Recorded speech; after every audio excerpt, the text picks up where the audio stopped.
I'm Joe Normal, and you're watching Guitar Tales with Dave Cohen and Scott Guitarmas Assemble. Have a rockin' day.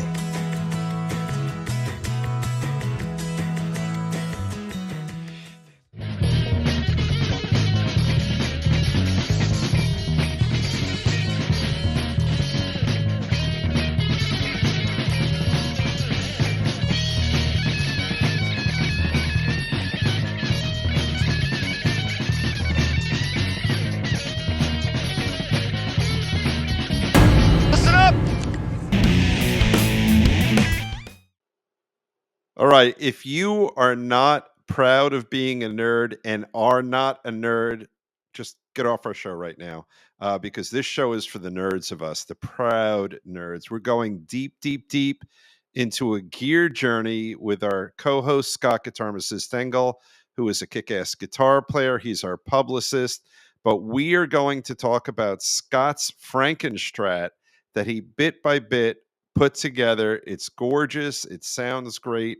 It's relict. It's absolutely phenomenal. But before we get Scott in the room, we have to thank our sponsor. We have Confections of a Rock Star.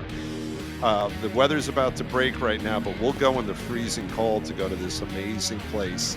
They have great candy. They have great bakeries. And as I say every time we tape, my favorite part is the cupcakes. You can get food for your pooch. And when you get really, really, really hungry for something like Alice Cooper would eat, you go for the burger. That's right.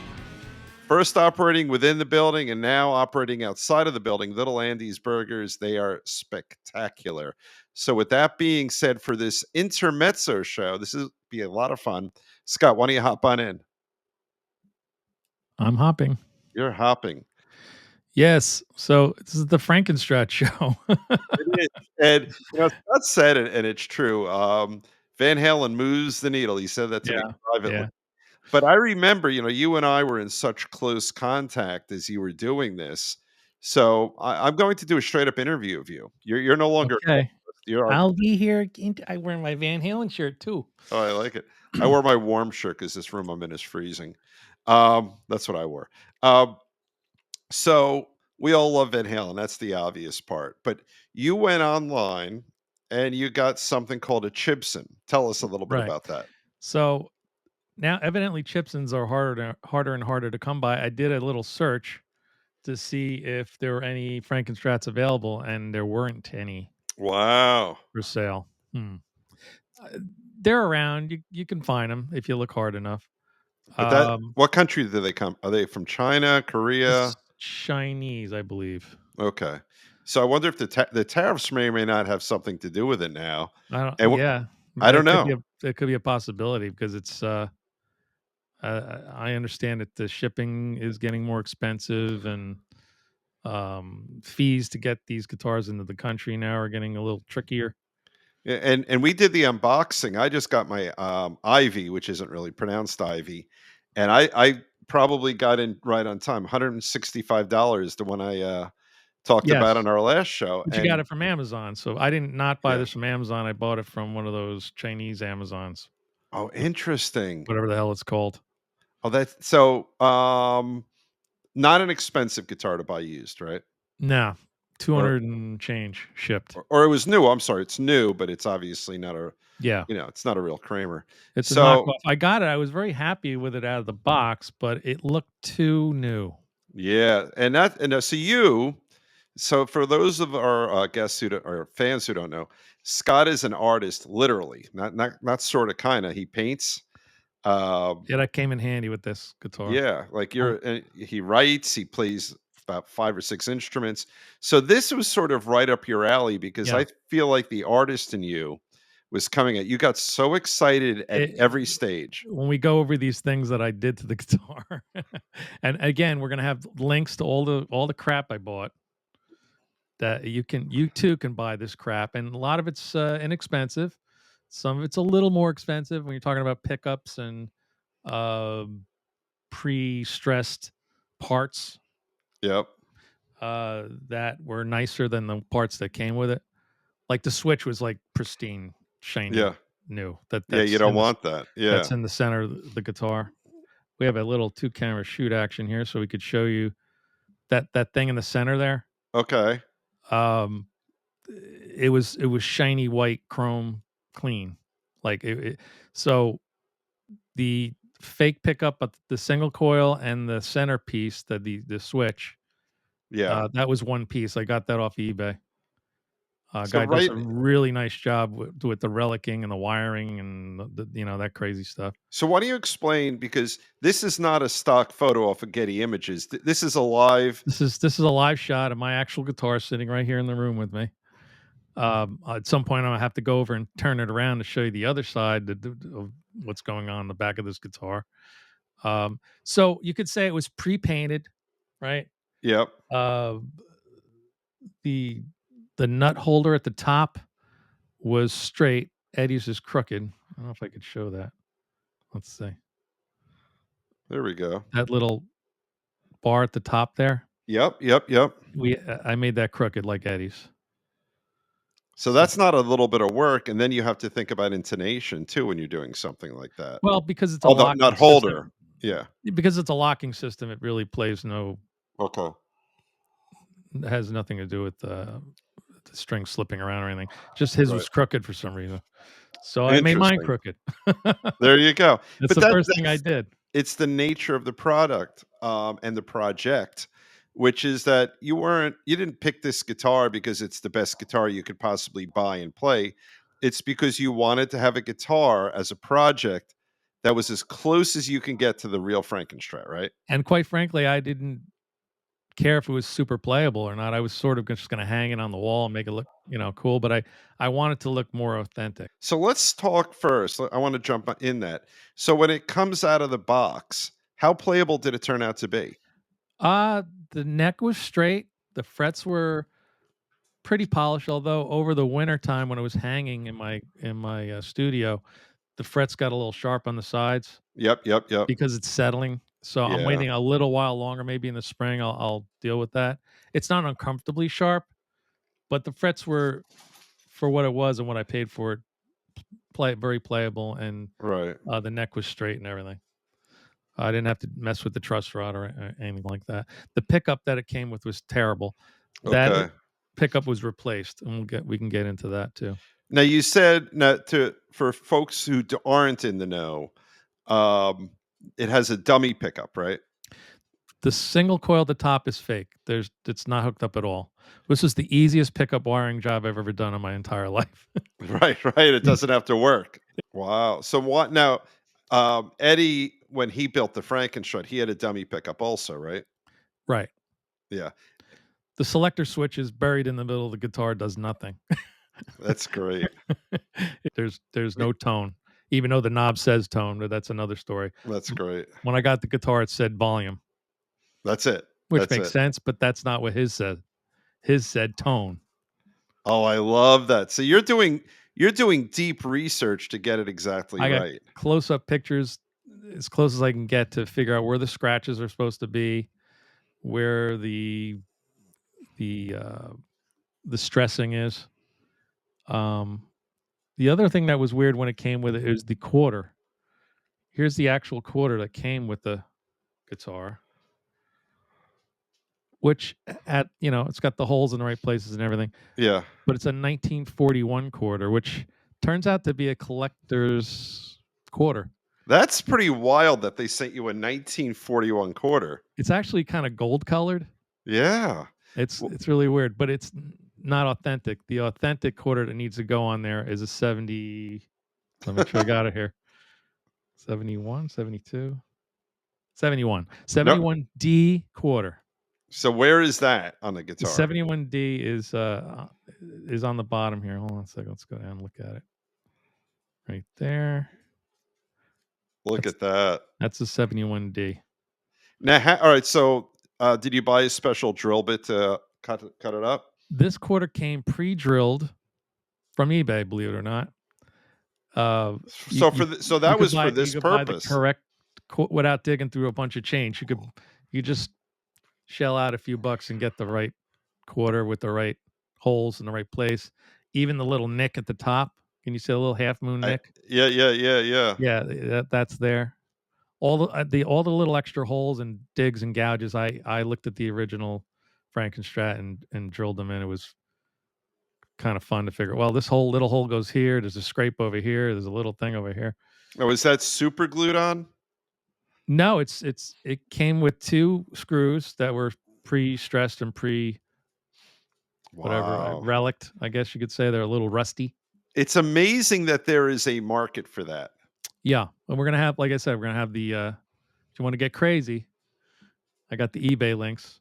Now I don't know this guy on eBay, but he's got a lot of cool Van Halen and Frankenstrat shit. That's really cool. I got the pick guard. The pick guard that I got from him also came with the tone knob, and you could see the little scrape circles there around the other holes. Okay. Yep. So again, the one that came with the Chibson was pristine, black, shiny, nice. How was No- the body not good. build on it? I mean, I've held this guitar. I just don't It's heavy. remember. It's heavy. Yeah. I don't know what it's made out of. It's heavy. But it's not like a junky lightweight guitar. No, It's a junky heavyweight guitar. It's heavy, and it's got the same neck radius and all that. I didn't spend time cigarette burning the headstock yet because I don't smoke. I was trying to find sort of artificial ways to make it look like there was a burn mark on there, like with like dyes and darkened dyed wax and stuff, and Yeah. it didn't really work. So let's scroll up on the guitar and let's talk about the humbucker on there. So this is yeah. the centerpiece of the whole. This makes the whole guitar sound amazing. Right. But you weren't expecting or planning on an amazing sounding guitar. No, since it was playing so nicely and staying in tune and everything, even if I beat the crap out of the whammy bar, Right. Which says Floyd Rose on it, but who knows if it's really a real Floyd Rose. Yeah. But they scraped up all the controls on there. You could see they're all kind of scraped and scratched and rusted looking. The trivia, by the way, if I get it right, who introduced Eddie to the Floyd Rose tremolo bar? It's our friend, the Vacaros, I believe. Yeah, Henry Vaccaro. I think I have that right. Yeah. So it comes full circle that literally when you think about that entire Frankenstrat industry, the post Eddie industry, Yeah. our dear friend who's been on the show 2 or 3 times at this point is the very reason why Eddie made history with the Floyd Rose. Yeah, eventually I guess this guitar had the neck changed out from what he had on there to a Kramer neck. Right. I think the headstock was matching, but I'm not 100% sure. But basically this pickup is by a company called Jalen. And again, we're going to have the links if you want to check it out. So that's not the original. No. How bad was the original that you had to do that? Not super horrible, but this pickup is amazing. Not only is it melted and looks like it was beat to shit. Eddie took his humbucker and he put it in hot wax, but the wax was too hot. Okay. And when he pulled it out, it looked like this. That is great. Oh, just to seal in the windings, right? Yeah. So the plastic melted. So I have a plasticky melted piece of crap in there, and it's sort of in there the same way his was, a little bit tilted. Yep. Right. So it's called a Jalen Origin 78. Okay. Very high-end loud pickup. And I was at your house and you secretly recorded me playing it. I did. And this is what it sounded like. You caught me in the act. I did.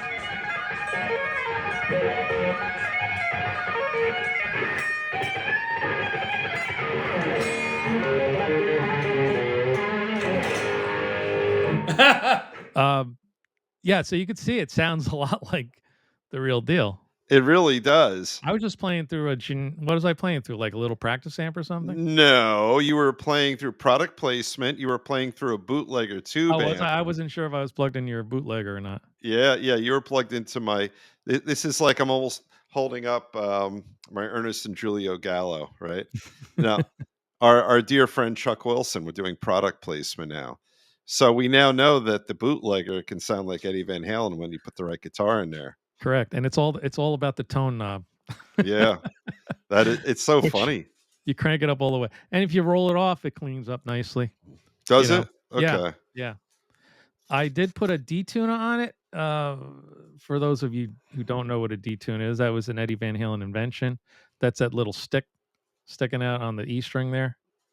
Oh yeah, yeah. So what that does, you pull that out, and it changes the string automatically to a D, so you can do the drop D stuff, Oh really? like Unchained and all that. And you stick it back in, you got an E again. So real easy. A So lot of this people have trouble setting those up. I should do a whole video on how to set up D-Tunas. It's at first it's a pain in the ass. There's little micro adjustments and stuff on there you need an Allen wrench for, but once you know the secret on how to do it, it was fine, and it intonated perfectly. Didn't have to do too much in the way of intonation. I put some Van Halen strings on there. now, what kind of strings did Eddie use? I have 9s on here. I heard that he used 9 Slinkies. Okay. They make Van Halen strings. Slinkies are the Ernie balls, right? Yeah. Okay. So that's what's on Yeah. there now. And that's what was on there the day I played it at your house. Yeah, he And seems like he would be pushing the limits with skinny strings instead of big. Oh, look at that mug. Product placement. Look at that. Life is short, buy the guitar. I love that mug. Available on our merch Yeah. store. We have a lot of good merch. And I got the Van Halen picks. Now, this is where it gets crazy. Right. We're just on the front of the guitar. I haven't even talked about the back of this thing, which is even more crazier than the front. But let me cut you off a little bit. So what was your motivation and emotion as you're getting, because I know the answer, but as you're getting deep in this, because I was getting regular reports from you and it was fun every step of the way. I kept finding out new things. I'm like, all right, I'm done. It's perfect. Oh, wait a minute. Yeah. Yeah. Wait a second. I just saw a video and the guy said there's metal shavings on the pickup on the single coil. Oh no. So how am I going to do that? I don't want to take a file to the pickup and make my own metal shavings. So thank you, YouTube. You could buy metal shavings. And I just sprinkled a little metal shavings on there, and that's it. Just a couple. Wow. I heard when if you look very carefully, you could see little metal shavings stuck to the posts. Oh, that's fantastic. You know, the other good thing of having that in the house, when Erin gets mad at you, she puts a little in your coffee. Well, I have the greatest iron content in the whole planet. Put this on your eggs, you're all good to go. Oh, that is good. Yeah. So while we're on the front here and weird things, I'm going to move it over here now. And we're going to go up. See that black goo? Yeah, yeah. Okay. That's referred to by many Van Halen aficionados as the mysterious black goo. Okay. You go on the internet and all kinds of guys are like, I tried this black goo. It's not really quite right. Then I found out he used this actual glue.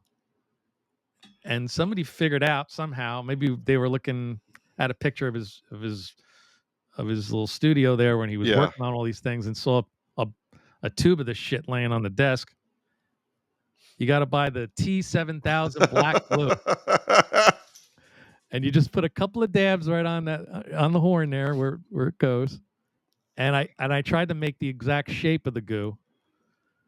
I mean, I'm insane. I'm insane. But here's a giant thing of glue to have like less than a millimeter of glue on there. But you know what the funny thing is? You're probably a tenth as crazy as some of the people out there, right? Like, so tell me, in your YouTube and Google journeys, did you find people who were way more invested in a project like this than you were? Oh yeah, there's a bunch of nuts out there. Well, there's a lot of videos on YouTube and stuff where, oh, I use this and I use that, or I use that guy, I use this pickup, I bought this, I bought that. I would like the fretboard to look a little more worn, and that's what I was looking at. Yeah, I haven't figured out a way to kind of make that look used and gunky, so I'm just going to keep playing it until it looks used and gunky. Right. Now I'm going to jump ahead, but we'll jump backwards. You could play out with this guitar. Oh yeah. Yeah. This is completely good enough for that. Yeah, it doesn't have any bad humming or anything weird. And that tone, and ton of sustain. I mean, because the pickup's literally screwed right to the body. Yeah. I mean, even unplugged, you could tell it resonates. Yeah. And I remember when you plugged it in, I was like, "Holy shit!" You were very proud of it too, and I am. as you should be. Yeah, yeah. So then, while we're looking at this picture, we can look at the neck, the little horn there sticking out is a circle, right? Yep. That's a pre-worn screw eyelet thing. The Hmm. ones that came with it were shiny chrome. Right. So, as usual, we'll have the link. You could buy pre-worn screws that look just like his and screw them into the body. It's absolutely crazy I was in a good way. scared shit screwing this into the body, thinking I was going to crack something. Maybe it was different size or different Right. diameter or something, but it all turned out okay. So And you know what I like though? That for an enthusiast that you either were or became, the guitar right out of the box is already a duplicate. And then you're sort of invited, all right, let's replace this next, let's replace that next. But it comes with it's already set up, and then your job is to make it better and more realistic over time. but it's largely all cosmetic stuff. Yeah, yeah, The pickup got the sound, and that was that, and look yeah, too, right? It looks really yeah. great. It looks just like his, all melted and everything. But it was the rest of it was all cosmetic. I mean, I bought metal filings. Come on, that's I love that how crazy that It's is. crazy. And Yeah. the right quarter. Now, where the picks are stuck to the body, he used white Gaffers tape. Oh, okay. This is white Gaffers tape. Yeah. But my brother goes, "Did you get the black Gaffers tape?" Because he's a Van Halen nut. I go, Yeah. What do you mean? What? Where? There's no black tape on the guitar." "Oh yeah, yeah. On the bottom, there's a piece of black tape." I don't think we could see it with the way it's set up here, but on the bottom here, where the other eyelet is, Right. there's black tape on the bottom of the guitar. That is absolutely hysterical. Same shape, same size piece of black tape that he had on his guitar. I found a picture. I sized it up. I cut it the way it was cut, and I stuck it on the bottom of the guitar. I don't know what it does. I don't know why it's there.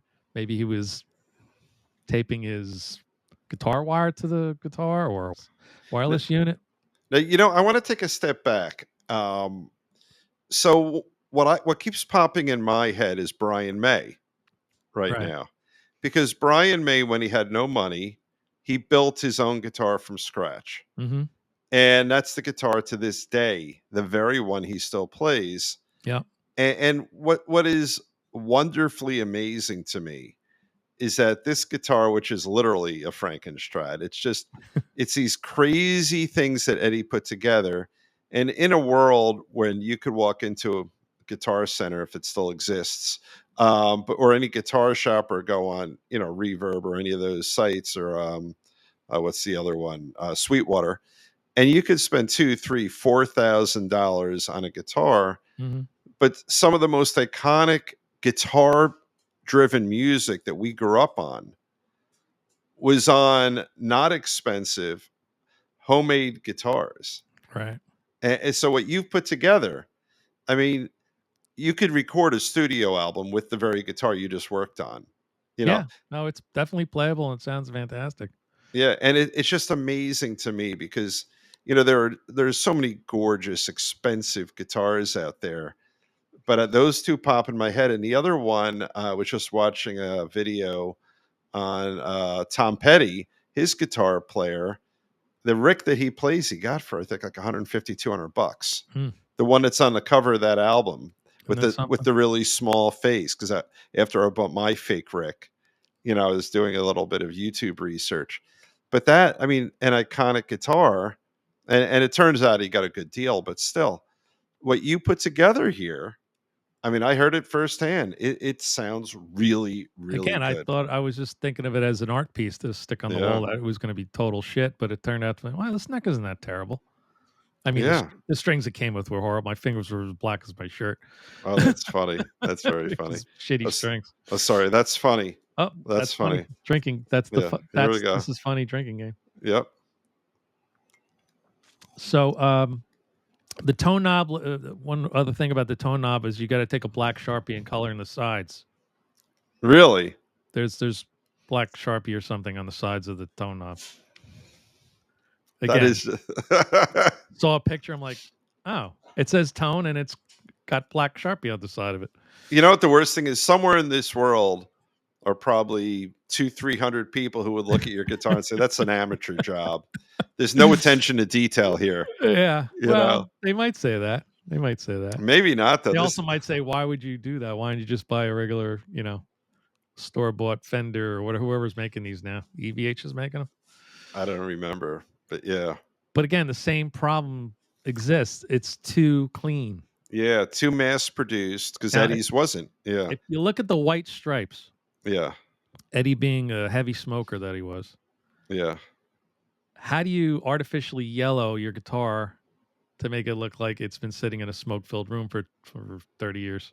I remember you struggling with this, but I forget the answer. The answer is, being a painter, I got myself some acrylic yellow paint, and we'll have the link of the actual brand and paint I use, the exact color. I took a little bit on a rag, and I rubbed the whole thing down. Wow. And that made it look old. I would guess that of everything you did, that might be the most important thing visually that you did. That was like, holy shit, this looks so much better now. Yeah, because it right out of the package, if it's bright white, that's not really. And I didn't hit all the white lines. Some you'll see some darker yellow stains on there, but some are not so yellowish. Right. Like over by the pick. Yeah, that's much brighter. You could see a dark yellow there. Over by the pickup where the thin lines are, there's a little bit of yellow there. But I didn't kill it. I didn't overdo it. Yeah. In painting, we say in order to have light, you have to have dark. So if you're going to have contrast, there's another shot of some of the white lines. You can see some yellowing there. Yep. Just a little taste of yellow. Again, I bought a big bottle of yellow stuff, and I used that much paint.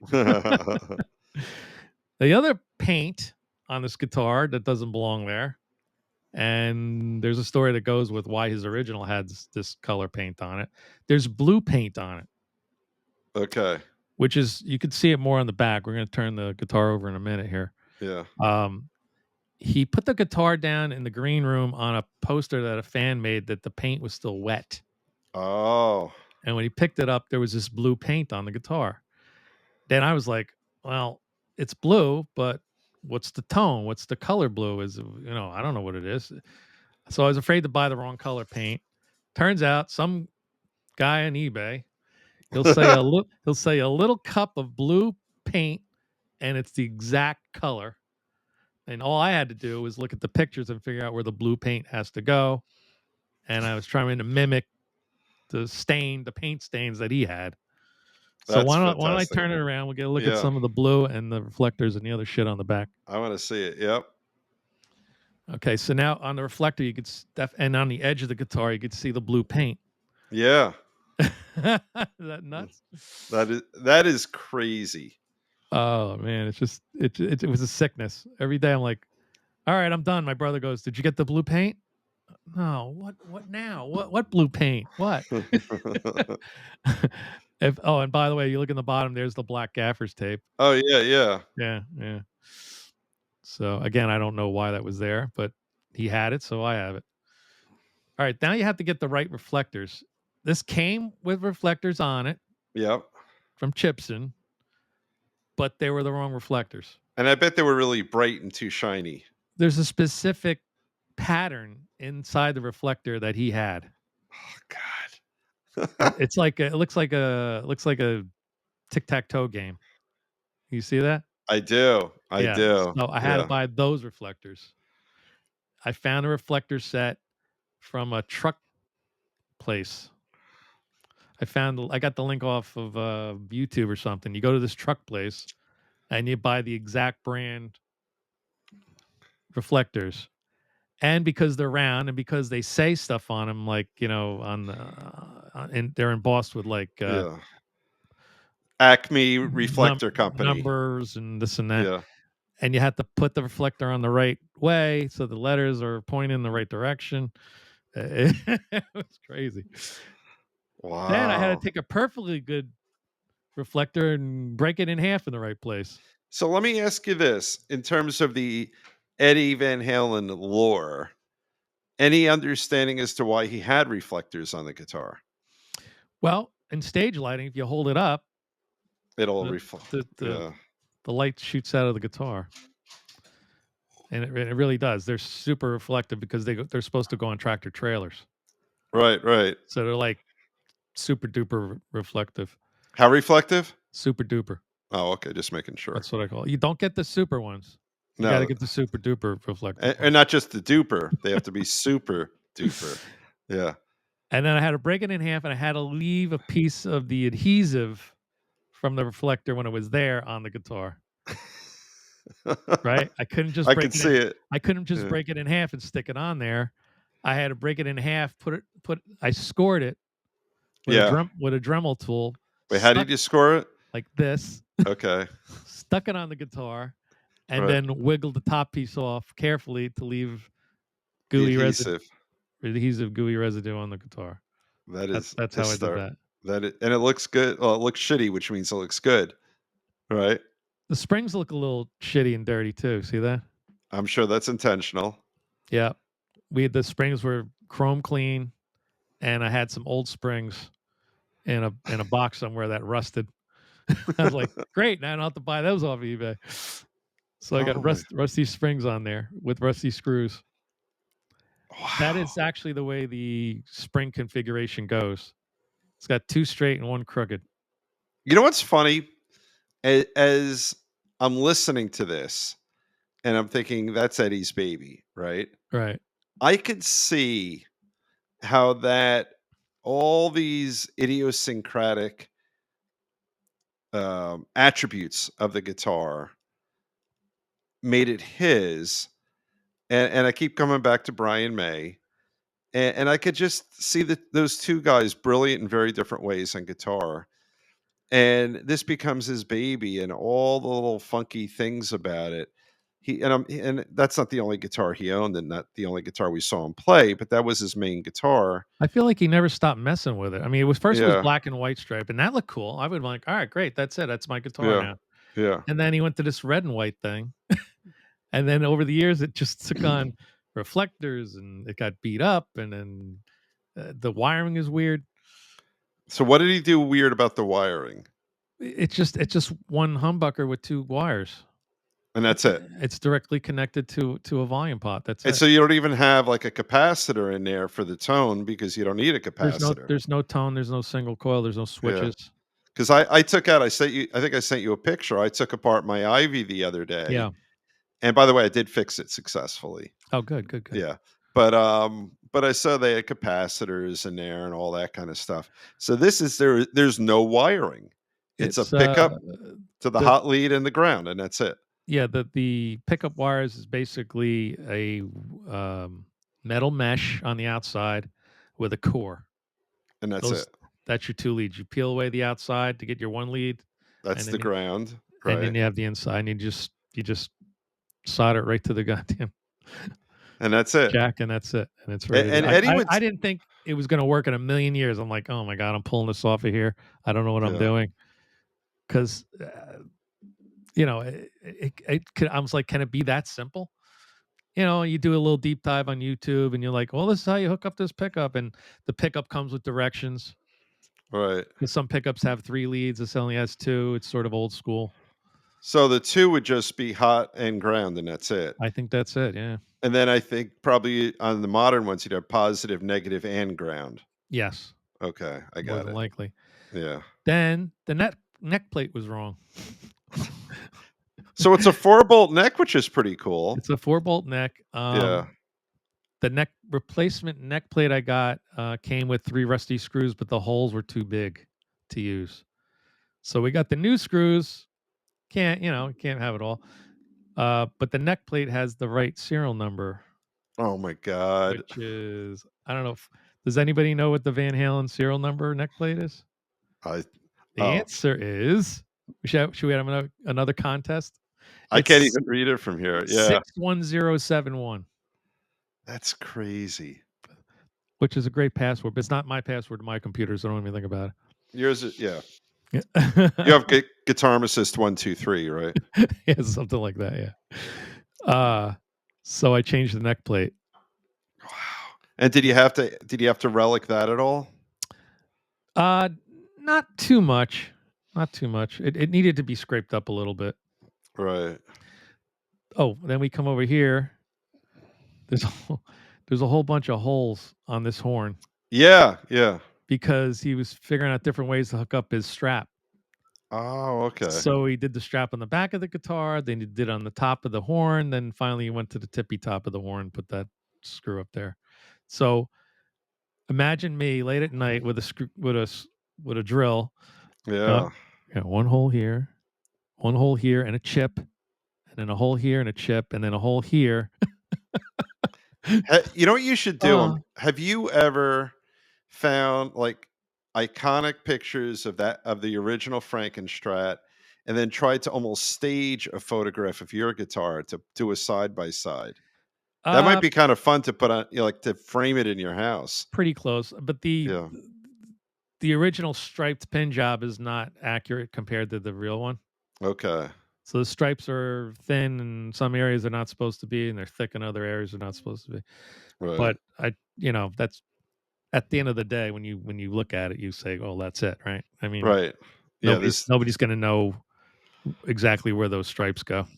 Yeah. And then I take it Eddie's guitar didn't have a cover where you have the springs. No way, no cover, and the tremolo arm is freely flowing, swinging. Well, how does it swing though? For those who can't see us and listening to this podcast, Dave is making fun of every Italian gesture I'm making about this I guitar. am. I am. I am. Gleefully so. I don't remember what's going on with the tuners. I think Let's take a look at those. So I left that's I left them the way they sent them. okay. They're enclosed, But that would have a been little scraped up. It's not terrible. no, I would think back then you'd still have the sealed heads. I mean, they've been around forever. I don't think you have to go to the early 70s to have the open tuners, I think. Mm, I think anything reasonably decent by the late 70s were sealed tuners. So I yeah, think you're safe there. yeah. And again, with a locking system, the tuners honestly don't matter that much. Yeah. Yeah. So let's see. We went over the pick guard. We went over the tone knob. We went over the Gaffers tape, the white tape, the mysterious Black Goo, the iron filings, the quarter, the aged eye hooks, the reflector set, the D-Tuna, the neck plate, the yellow acrylic paint, the Jalen Origin 78 pickup, and the blue paint. And Wow. when you put all that together, you got yourself a Van Halen guitar. You do. Wait, what about the simple things like what I worked on yesterday, the quarter-inch jack? That just anything funky? No, they just scraped it up right around. Hold on. Right around where the jack is. That nothing goes unblemished here. Everything is scraped up, so you can see around the edges Yeah. there. It's all I did that by hand with some sandpaper and stuff, I and would yeah. the screws for the Floyd Rose were all banged up by me too. That's a lot of work. Have you thought about if you were to aggregate it, how many hours you put into this project? 40, 50, something like that? I don't know. I thought I was the way it worked was I'm done, and Right. then my brother or a YouTube video or something. I'll go, oh, what metal filings? What are you talking about? Right, right. And then I would well, how am I going to do that? So eventually it all came together, and it's a really cool keepsake. It is. And like I said, it's such an added bonus that it's a great guitar because that Yeah. wasn't on your, as these kids say today, wasn't on your bingo card. Honestly, I wanted to be playable, but I didn't think it would be amazingly playable. And it is. I mean, I played You it, know, but I didn't want to show you up, which is why we don't have me on and video. I'll tell you, I'd rather play this Chibson all doctored up by me with that Jalen pickup in there than the store bought one.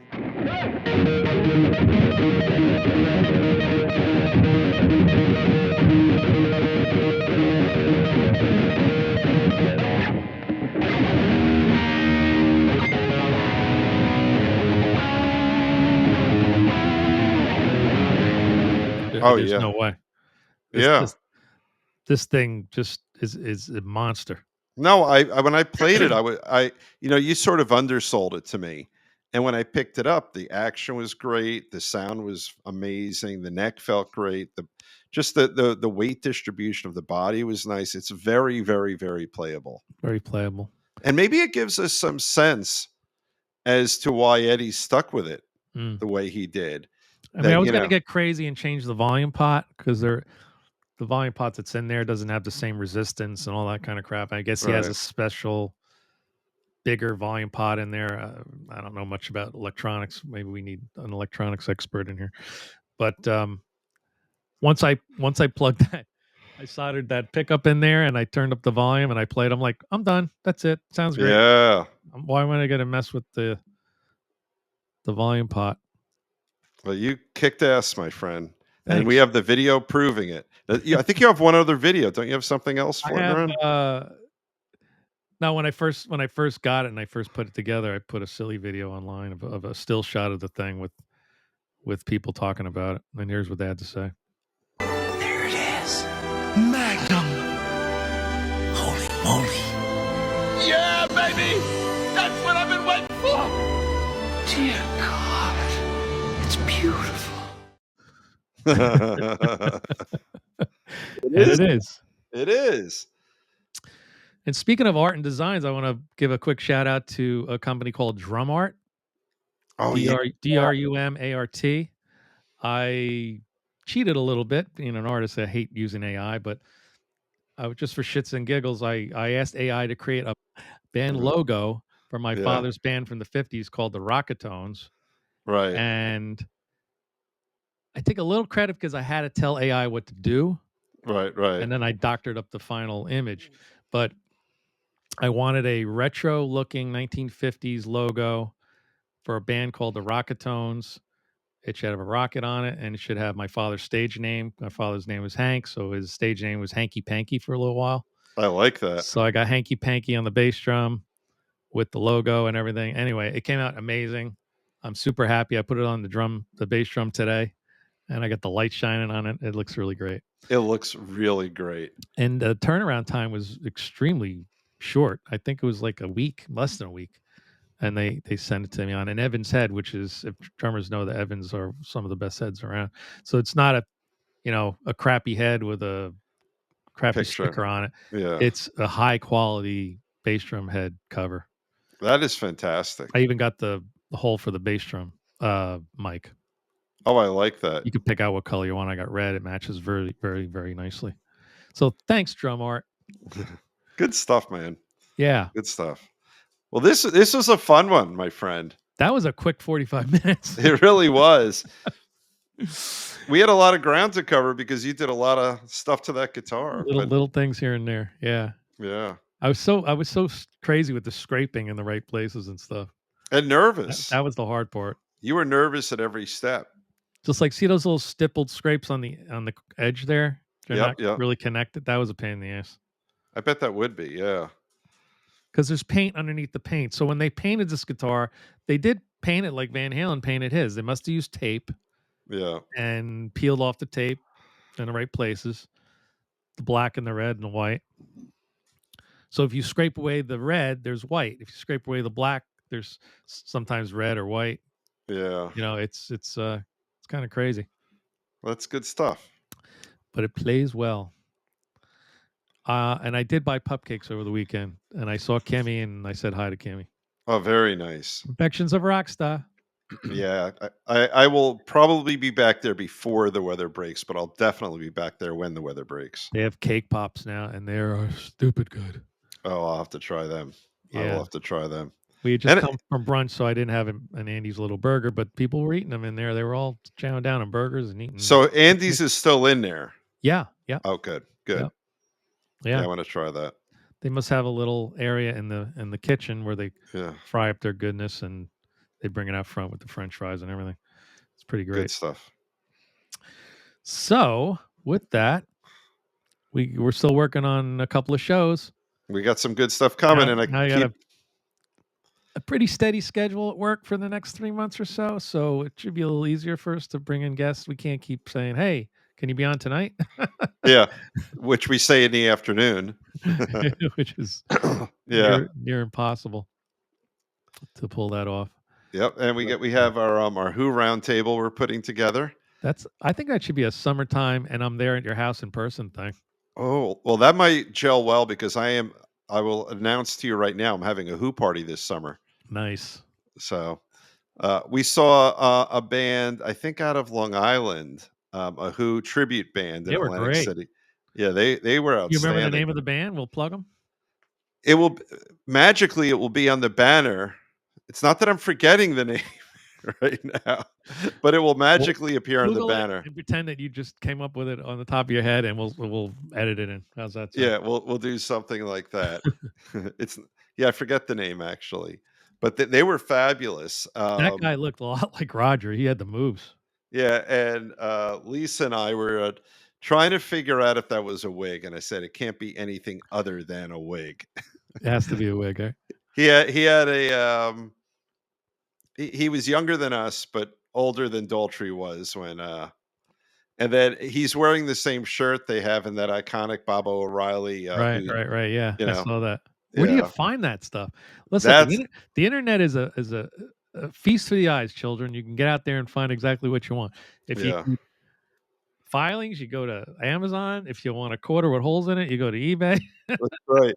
You know, and the funny thing is, I was thinking about him, the Daltrey guy, and I'm thinking, did he only find one of those shirts, and does he have to wear the same shirt every time and hope to try to wash it in I between, don't know, man. That's crazy. or did he order like 15 of them? You know, and he just has like a. It's like the what was the movie with Jeff Goldblum that was a remake? The Fly. Fly, yeah. He had a whole bunch of suits that were all the same. Right. You know. But he had that iconic Daltrey shirt with like He the had the short look. sleeve, but it kind of goes a little over the shoulder, and it's got the stripes over here. He had the look. He did. They And they sounded great and they looked great too. yeah, and on the right songs, they were really immersed in the music. Mm. You know, which I would think. We did an early show here when we did. Who did the Beatles tribute? Was it Chris? Chris Cologne. Yeah, I thought it was him. Yeah. And he gave us all the details about trying to replicate the instruments and all that. And it strikes me that it's probably a lot of work to bring joy into tribute band music as opposed to cover music. When you guys play, you can infuse a ton of Scott Engel into the song, but Yeah. a tribute band, they're not allowed to on some level. Quick You know? story: I ended up having to get an X-ray on my shoulder after a gig when we did a Who song, and I did the famous windmill. Right, right. And I heard something in my arm go. Oh, There's a video of it somewhere. Maybe we'll put it in post, but you can see I'm wailing. I'm doing a great windmill, and all of a sudden, yeah.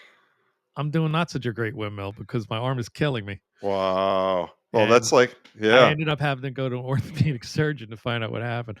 I tore God. something in my shoulder. I had to get 6 weeks of PT and everything else. It's fine now, but I'm not whirling my hand like that anymore. No, and the guy in this band we saw, he was windmilling like a motherfucker.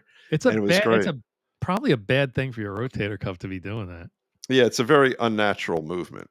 Then if you bang your hand on a guitar, that's another adventure in pain. Well, I just watched today, of all things, it popped up on my feed, Kenny Jones telling the story of Pete doing a windmill, and his hand was literally impaled by his whammy bar. Ooh.